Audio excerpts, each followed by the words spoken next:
नए दुकान का तो बहुत जोश है, लेकिन आपके पास वो होश है जो आपके दुकान को डूबने से बचा सके और जो आपके दुकान का कमर तोड़ने से बचा सके। नए दुकान ये अक्सर 10 गलतियां करते हैं जो जिसकी वजह से उनका बिजनेस सब बर्बाद हो जाता है, उसका बिजनेस का कमर टूट जाता है। आज की इस वीडियो में उसी का सोल्यूशन जानने वाले, किस चीज़ों से बचने वाले हैं और किस तरह से जो आप वीडियो का थंबनेल देख कर क्या है, आज की इस वीडियो को उसका सोल्यूशन जानेंगे। किन किन 10 गलतियों से नए दुकानदारों को बचना है, खास और किसी कस्टमर जो जो पुराने दुकान भी होते हैं उनसे उनको भी जानना चाहिए, क्योंकि वो जान करके भी अनजान बनते हैं, क्योंकि उनको पता ही नहीं होता वो पॉइंट की कौन सा वो पॉइंट है जिसको कॉमन नहीं ले रहे हैं, जो उसको कॉमन नहीं मान रहे हैं, क्योंकि उसके वजह से उसका दुकान का भी बिक्री कम गया हुआ है, क्योंकि उसको भी नहीं पता है कि वो क्या गलतियां कर रहा है। तो पुराने दुकानदार के साथ साथ जो खास जो मेन फोकस है, मेरा मेन गोल है जो कि नए दुकानदारों के लिए जो 10 गलतियां शुरू में ये स्टेप गलती कदम उठा लेते हैं जिसके वजह से उनको दुकान बंद करना पड़ता है, उसको अपना बिजनेस बंद करना पड़ता है। आज की इस वीडियो में पूरा प्रॉपर उसका जानकारी जानने वाले किस 10 गलतियों से आपको नए दुकानदारों को बचना चाहिए। तो आज की इस वीडियो में पूरा फुल इसके पे अपडेट हम आपको बतलाने वाले कि कौन सा ऐसा गलतियां है जो फिर जो मेन पॉइंट होने वाला है, मेरा फर्स्ट पॉइंट और सबसे लास्ट पॉइंट हो।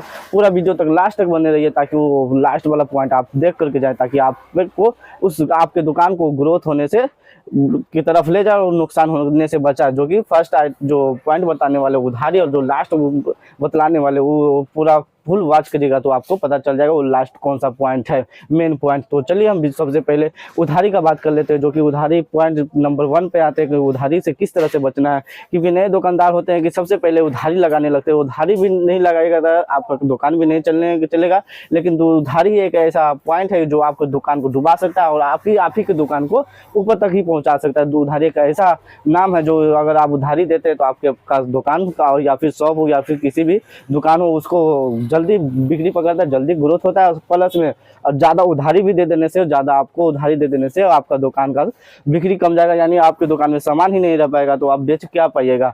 जो कस्टमर को माल आप पूर्ति नहीं कर पाइएगा तो बेचिएगा क्या अगर उधारी ज़्यादा दे दीजिएगा। एक उधारी होता है कि लिमिट में उधारी देना होता है, एक उधारी होता है अनलिमिटेड देना होता है, जो कि नए दुकानदार इसी में कंफ्यूज हो जाते हैं। नए दुकानदार को पता ही नहीं होता है कि कौन से कस्टमर है जो पैसा देने वाला होता है और कौन सा कस्टमर है उसको पैसा नहीं दे रहा है। नहीं देने वाला कस्टमर जो ले करके फंसा लेता है, जो कि नए दुकानदार में अगर जो पहला कस्टमर जो 1 महीना 2 महीना 3 महीना शुरुआती टाइम में आएगा वो 80 से 90% तक ऐसा कस्टमर आता है कि जो उसका दुकान का उधारी लेकर के बैठ जाए, उसका पैसा बुरा दे, उसका दुकान बुरा दे, इस तरह से कस्टमर आता है। तो सबसे पहला पॉइंट है जो आप उधारी से बचे और ज़्यादा से ज़्यादा जितना गहराई में कस्टमर को जानिए कि वो उधारी देंगे तो वो हमको पैसा वापस देगा कि नहीं। और सबसे पहली बात है जो आप कस्टमर को उधारी दीजिएगा तो वो आपको 10 दिन 1 महीना एकदम अच्छे से, आपको अगर 5,000 का सामान ले गया तो वो खटाक उसको कल्ले होकर खटाक से आपको 5,000 रुपया दे देगा। फिर उसी दिन आपको 6,000 7,000 का फिर नकद ले जाएगा, उसी दिन नकद ले जाएगा। फिर 1-2 दिन बीच करके फिर उससे आपसे 7,000 का उधारी ले लेगा। फिर अगली मरते आएगा तो आपको 7,000 दे देगा। फिर उस दिन आपसे नकद ले जाएगा 8,000 का 5,000 का। और फिर तीसरे दिन आएगा, चौथे दिन आएगा, उसके बाद धीरे धीरे उधारी करके वो ज़्यादा अमाउंट बना लेता है, 10,000 15,000 20,000 अमाउंट पूरा लेता है और उसके बाद जाकर वो स्टॉप कर देता है। प्लस में उसका वो कस्टमर आपके दुकान में आएगा भी नहीं, क्योंकि वो आपके पास उसका बहुत ही उधारी हो गया, आपका जो उसके कस्टमर के पास बहुत ही उधारी हो जाएगा। जब वो आएगा तो आप उसको कुछ ना कुछ कहिएगा कि पैसा कुछ पुराने वाले बिल में भी जमा कीजिए, कुछ पेमेंट कीजिए पुराने वाले में। ये सुनने की वजह से वो किसी आपका जो कस्टमर है वो दूसरे दुकान में भागेगा। पहली बात, अगर अनलिमिटेड उधारी दे रहे हैं किसी कस्टमर को तो वो दूसरे दुकान, आपका पहला बात मुद्दा तो जो आपका कस्टमर वो आपका दुकान भी छोड़ देगा, जो आपसे सामान भी नहीं लेगा।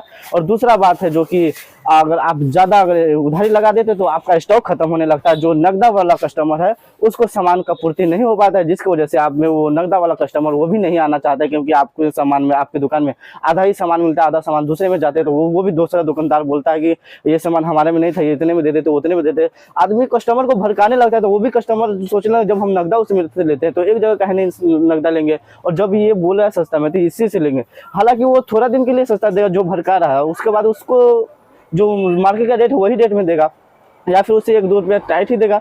लेकिन वो कस्टमर का माइंड सेट ऐसा बना देगा वो कि उससे सस्ता देगा। आप में आधा सामान मिलता है और आधा सामान नहीं मिलता, ज़्यादा उधारी लगा देने की वजह से, तो ये वो उसी में जाने लगता है। तो सबसे पहला पॉइंट इसको फर्स्ट टाइम याद करके रख लीजिए, अपना दिमाग में अच्छी तरह से बैठा लीजिए कि अनलिमिटेड उधारी नहीं देना, उधारी देना लिमिटेड उधारी देना। अगर जो कस्टमर अगर पहली बार में तो उधारी किसी भी कस्टमर को मत दिए जब तक नहीं वो 4-5 मरते आकर के आपसे नकदा में सिर्फ सामान ले। और उस तरह का आप उसको जांचिएगा किस तरह से आपको, अगर सामान अगर वो 5,000 का सामान ले रहा है तो उसको सिर्फ 200 रुपये का उधारी दीजिए, 300 रुपये का दीजिए, हाईएस्ट 500 का उधारी दीजिए। और अगर 5,000 का आप आपसे 4-5 मतलब अगर नकदा में ले चुका है तो सिर्फ 500 से ज़्यादा को उसको उधारी मत दीजिए, ताकि उसको भी भारी न लगे कि आपका पैसा उसके यहाँ ज़्यादा बच गया हुआ, तो इसकी वजह से वो आना बंद कर दे आपके दुकान में। तो ये इस चीज़ से मुद्दा से आपको बचना है। तो चलिए हम दूसरे स्टेप की तरफ अब बढ़ते हैं।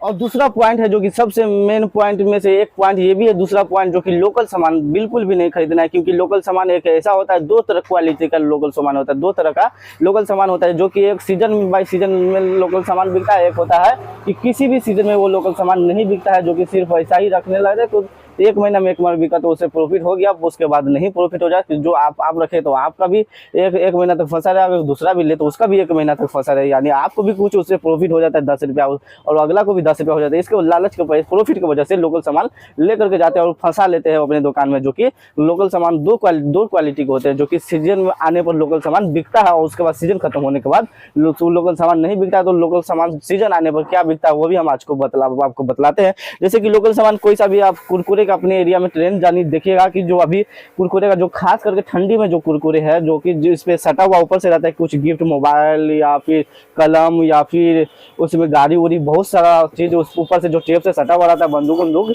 जो भी ऊपर से सटा रहता है वो खास करके जो बिकता है, फूकने बैलून उन्हें सटा हुआ रहता है, वो खास करके ठंडी में ही सिर्फ बिकता है। और ठंडी खत्म होते ही उसका बिक्री बिल्कुल ही बंद हो जाता है। जो आदमी अगर ठंडी के बाद अगर वो लोकल कुरकुरे लेकर के जाता है उसका कुरकुरे फंस जाता है, उसे प्रॉफिट तो होता है लेकिन उसका लोकल कुरकुरे फंस जाता है। तो दूसरी पॉइंट आपको इसको ये भी पकड़ना है कि जो लोकल सामान सीजन में बिकता है सिर्फ उसी सीजन में लेना है। बाकी दूसरा सामान है जो कि कोई किसी भी सीजन में ले वो नहीं बिके। जैसे कि किसी अदर बाई कंपनी जो जिसमें गिफ्ट न मिले, बच्चा लोग गिफ्ट पे ही कोई सा भी सामान लेता है कुरकुरे उरकुरे, जिसमें गिफ्ट ही न मिले और उसमें लोकल सामान हो, ब्रांड का नाम ना हो, वो सामान मत लीजिएगा। क्योंकि वो लोकल सामान आपका दुकान में सीजन में खराब कर सकता है, आपको प्रॉफिट को लॉस में बदल सकता है। तो इसलिए वो लोकल सामान से आप बचे।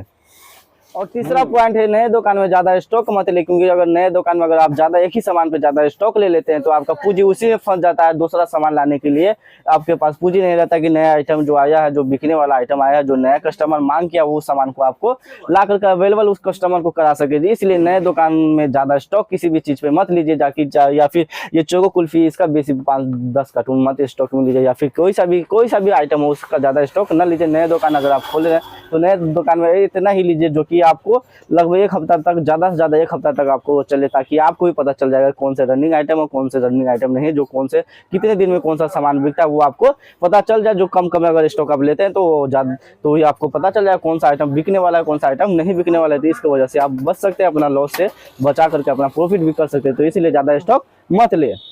और चौथा पॉइंट होने वाला है जो कि रेक सजाने का तरीका। अगर आप किराना दुकान का आइटम रखे हुए हैं, तो मेरा ऐसे चॉकलेट का दुकान है, अगर आप किराना दुकान का आइटम रखते हैं तो जो कि आप अगर किसी में ड्राई फ्रूट रखते हैं तो उसको जहाँ पे एक सिस्टम बना लीजिए कि अगर यहाँ पे हमको ड्राई फ्रूट रखना है तो यहाँ पर हमेशा आप ड्राई फ्रूट रखिए। अगर आपको पता हो कि यहाँ पर अगर चॉकलेट रखना है तो हमेशा यहाँ पे चॉकलेट रखिए। अगर आपको पता हो कि यहाँ पर अगर बिस्कुट रखना है तो हमेशा बिस्कुट ही यहाँ पर रखिए, ताकि उसको कस्टमर को अगर देखे तो फौरन उसको याद आ जाए कि उसको क्या सामान लेना है। तो ये चौथा पॉइंट भी आपको ध्यान में रखना है कि कौन सा सामान आपको खरीदना है और कौन सा सामान कहाँ पे रखना है, जो कि रेक का अपना मेंटेनेंस, साफ सफाई और उस पर लाइटिंग लगा करके अच्छी तरह से रखना होगा। और 5वां पॉइंट होने वाला है आपको कि अगर काम अगर आपको आ गया तो काम थोड़ा देर के बाद करिएगा, अपना दुकान पहले चलाइएगा। ऐसा नहीं कि काम आ गया आपको तो शटर जैसे डाउन कर दिए और चले गए दूसरा काम करने, और फिर काम खत्म होने के बाद अपना शटर उठा करके फिर कस्टमर को देने लगे। जो कि अगर शटर डाउन कर देते तो जो अगर आपका कस्टमर अगर आपके में आने वाला हो वो आप में ना आकर के किसी और में चला जाता है। क्योंकि कस्टमर किसी का भी नहीं होता है बंधाना हुआ, क्योंकि कस्टमर यहाँ से वहाँ से उसको जरूरत होता है कि कहीं से न कहीं से वो सामान खरीद कर ही ले करके ही जाएगा। तो इसलिए आप दुकान को पहले समय दे, काम को बाद में समय दे। तो इसलिए भी एक पॉइंट जो कि बहुत ही जरूरी होने वाला है, दुकान को चलने में सबसे ज़्यादा जो मुख्य रूप से जो दिलाता है, जो सबसे ज़्यादा ग्रोथ करने में आपको समय दिलाता है, जो कि कामयाबी दिलाता है, जो कि आप अपना काम सबसे पहले जो कि दुकान के बारे में सोचे। जो कि दूसरा काम है फुर्सत टाइम में आप करेगा, या फिर दुकान का शटर कभी भी आप उसको बंद मत करें किसी भी हालत में, जो कि एकदम मजबूरी में जाकर के आप अपने दुकान का शटर बंद करें। जो कि नए दुकान दुकान है तो लगभग आप अपने दुकान का शटर हमेशा खोले रहे, यानी ताकि आपके में कस्टमर जो भी एक भी कस्टमर है आपसे जुड़े और आपसे ही सामान ले। और छठा पॉइंट होने वाला है कस्टमर के प्रति आपका व्यवहार, कस्टमर के प्रति आपका इच्छा किस तरह से है, किस तरह से आप कस्टमर से डील करते हैं, किस तरह से कस्टमर से आप बात करते हैं। सबसे अच्छा पॉइंट ये भी है जो कि आपके किराना दुकान को या फिर किसी भी शॉप को ग्रोथ करने में इसका भी बहुत ही महत्वपूर्ण होता है कि जो अगर कस्टमर से आप अच्छे से बात नहीं करिएगा, कस्टमर पे आप ध्यान नहीं दीजिएगा, कस्टमर आप आकर के आपके सामने खड़ा हुआ है, कस्टमर पे आप नहीं ध्यान देते हैं, उससे नहीं पूछते क्या उनको चाहिए, मोबाइल में लगे हुए रहते या फिर किसी भी बिजी रहते किसी भी चीज़ में, तो आपका वो कस्टमर आपसे टूट जाएगा, वो आपसे दूर भाग जाएगा आपका कस्टमर। जो कि अगर आया कस्टमर आप उनसे पूछ दें क्या लीजिएगा, आप क्या है, कैसे है, कैसे आना चाहना, जो हाय हेलो नमस्ते वमस्ते जो भी करना है आपको उनको कर करके उनको कुर्सी स्टूल टेबल पर बैठा करके उनसे पूछना है क्या चाहिए, आपको क्या चाहिए, और फौरन उनको सामान दीजिए ताकि उसको लगे कि हम जाते हैं तो सबसे पहले हमको ही सामान देता है, हमको थोड़ा भी लेट नहीं होने देता है। क्योंकि किसी भी चाहे वो कितना भी फुर्सत में हो वो कस्टमर, वो किसी भी दुकान पे जाता है, किसी भी शॉप पे जाता है तो वो चाहता है कि हमको सबसे पहले सामान मिले, हमको सबसे जल्दी सामान मिले। अगर उसको कितना भी फुर्सत है, कहीं भी नहीं जाना हो, जो आपसे सामान लेकर के उसको दुकान के आगे ही, आपके शॉप के आगे ही उसको खड़ा होना हो आधा एक घंटा, फिर भी वो कहेगा चाहेगा कि हमको सबसे पहले सामान दे ताकि हम आपसे लेकर के उधर जाकर खड़े रहें, ताकि उसको ये फील ना हो कि हम बहुत देर से आपके दुकान पे खड़े हैं। इसलिए उनसे फ़ौरन पूछिए कस्टमर से आपको क्या चाहिए और उनको सामान दीजिए, और तब वो चाहेगा कि हाँ उसका दिल खुश होगा, वाह हमको सबसे पहले सामान दे दिया। उसको आपके प्रति उस कस्टमर के भाव में इज्जत बन जाएगा कि हाँ हम जाते तो वैल्यू वैल्यू करता है, हमसे हेलो हेलो करता है, हमको बैठने के लिए कुर्सी स्टूल टेबल देता है, हमको जब जाते हैं बड़े हैं तो हमको नमस्ते करते हैं, तो जो भी प्रणाम करते हैं, जो भी करना है उनसे। आप अगर बड़े हैं तो अगर आपसे बड़े हैं कस्टमर तो उनको नमस्ते प्रणाम जो भी करना है आप उसको कर सकते हैं। और सातवां पॉइंट होने वाला है आपका रेट का अपडेट। अगर रेट का अपडेट आपके पास नहीं है, जो कि अगर मार्केट में उसका डाउन कभी कम हो गया या फिर डाउन उसका किसी सामान का रेट बढ़ गया हुआ है, तो अगर आपके पास रेट का अपडेट नहीं रहता है हमेशा हर वक्त, तो आप में कस्टमर लूटने के लिए आएगा या फिर आप में कस्टमर डूबने के लिए आएगा। जो अगर रेट का अगर आपके पास अपडेट नहीं, अगर महंगा देंगे कस्टमर को तो वो डुबाने के लिए आएगा, वो भागने के लिए आएगा। मतलब कि अगर आपसे सामान लिया, वो एक ही बार किसी कस्टमर को एक ही बार लूटा जा सकता है, दोबारा उसको लूटने का कोशिश हो ही नहीं सकता, क्योंकि वो कस्टमर आप में दोबारा आएगा ही नहीं। अगर रेट उसको बेसी दीजिएगा, अगर ये और कोई सा भी अगर सामान उनको रेट में उनको महंगा लग गया, अगर आपको पता है कि हमको ये 20 रुपया मिल रहा है लेकिन मार्केट में अभी उसका रेट फिलहाल में 15 रुपया हो गया, उनसे कस्टमर से आप 20 रुपया ले लिया, और कल हो करके वो कस्टमर किसी दुकान में जाएगा, उसको पता चलेगा ये सामान तो 15 रुपये का ही था, वो हमसे 20 रुपया ले लिया, 5 रुपया एक्स्ट्रा ले लिया, तो उसको वो दोबारा आप में कहने तक नहीं आएगा कि आप हमसे 5 रुपया एक्स्ट्रा ले लिए। इसके वजह से आपका रेट का मेंटेनेंस बहुत ही ज़्यादा जरूरी होता है रखने का। अगर आपका वो रेट नहीं पता, ये सामान का अगर 20 रुपया का सामान है और रेट अभी बढ़ करके 25 रुपया हो गया है, और आपको पता नहीं कि इस सामान का 25 रुपया हो गया, तो वो कस्टमर अगर आ गया आप में और ये 20 रुपया में आप कर दिए तो एगो लेने आएगा, तो वो कस्टमर 4 खरीद के लेकर जाएगा। फिर अगर रेट बढ़ा हुआ है तो आपको पता होना चाहिए कि इसका रेट बढ़ा है, तो ताकि आपको भी नए दुकान में भी प्रॉफिट का जरूरत होता है, और खास करके तो नए दुकान में प्रॉफिट का जरूरत होता है, क्योंकि वो हमेशा कम दामों पर रेट में सामानों पर बेचता है, इसकी वजह से कम प्रॉफिट होता है। अगर किसी बाय द वे चांस किसी भी चीज़ का रेट बढ़ गया तो उसमें प्रॉफिट कमाना उसको अनिवार्य हो जाता है, इसलिए आप रेट का अपडेट हमेशा रखें। अब हम सीधा लास्ट पॉइंट पे आते हैं, क्योंकि वीडियो भी काफ़ी लंबा हो चुका है, इसकी वजह से सीधा डायरेक्ट लास्ट पॉइंट पे आते हैं, क्योंकि वीडियो ज़्यादा लंबा हो जाने की वजह से थोड़ा दिक्कत भी हो जाता है कस्टमर देखने में वीडियो। तो डायरेक्ट लास्ट पॉइंट पे हम आते हैं। तो जो लास्ट पॉइंट हमारा मेन पॉइंट जो हम बतलाए थे आपको कि फर्स्ट पॉइंट और लास्ट पॉइंट बिल्कुल ही मेन होने वाला है इस वीडियो में। तो जो कि लास्ट पॉइंट का बात कर ले, तो आप जो नियर एक्सपायरी हो या फिर लॉन्ग एक्सपायरी, सबसे ज़रूरत होता है नए दुकानदार को देखने में। अगर नियर एक्सपायरी जो नए जल्दी ही एक्सपायर होने वाला सामान है, अगर आप कोई सा भी सामान ले लिए, एक सामान ले लिया, अगर किसी भी कस्टमर अगर आपको देख लिया वो एक्सपायर है सामान, तो एक तो फ़ौरन छोड़ देगा। प्लस में हर कस्टमर को बताएगा कि इसका सामान नहीं बिकता है, इसका सामान एक्सपायर हो जाता है। इसकी वजह से वो आप सब कस्टमर धीरे धीरे आपको टूटने लगेगा कि वो सामान ख़राब बेचता है, उसका सामान अच्छा नहीं रहता।